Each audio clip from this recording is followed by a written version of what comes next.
طريقة جديدة للقراقيش هتدعولي عليها، اللهم صل على النبي. الناس اللي سألتني عن عجان الخير وبتقول لي نوعه ايه، عايزه اقول لكم ان العجان ده حلو قوي، بيعجن معانا كل حاجه.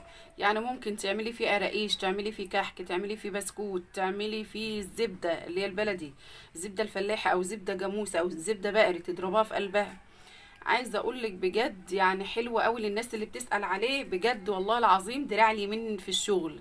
بسم الله ما شاء الله، عجان الخير. وهو فعلا بسم الله ما شاء الله، بتعجني العجينه او تعملي حاجه، عايزه اقول لك بيسهل عليك الشغل كتير، وبيسهل عليك الوقت والمجهود كمان والتعب. يعني بجد عجان الخير ده حلو قوي، الله اكبر، بسم الله ما شاء الله. والناس اللي بتسالني بتقول له نوعه ايه، هو اسمه عجان الخير، والمصنع بتاعه اسمه عجان الخير، مصنع عجان الخير. بجد والله العظيم حلو قوي ومريح جدا. انا مرضتش اطلع اقول لكم غير لما اجرب، وبجد عن تجربة دراعي اليمين، بجد فعلا كل حاجة، هو كل حاجة في الشغل بصراحة. يدوبك احنا بنقطع، هو عليه يعجن لنا ويعمل لنا كل حاجة، كل اللي نفسك فيها تعمليه في قلبه، حتى البسكوت والكحك. بس لو هتعملي بكميات قليلة يبقى هتعملي في الكحك في الحلة الصغيرة، هتعملي بكميات كبيرة يبقى تستخدمي الحلة الكبيرة. بجد مريح جدا يا بنات، وبسم الله ما شاء الله حلوة قوي.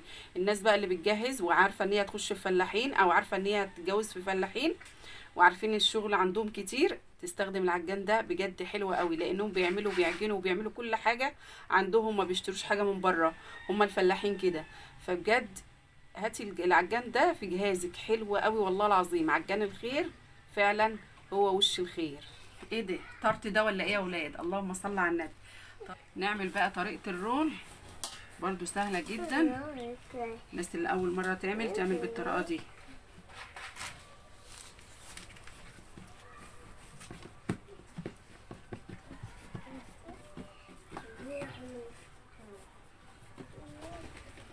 بقى ايه بعد ما الفها رول بالشكل ده، بقى اقوم ايه ماسكاه مبططاه كده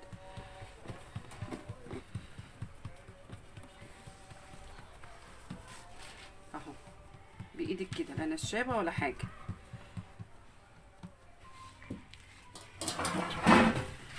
صلوا على رسول الله، وما تنسوش تدعموا الفيديو.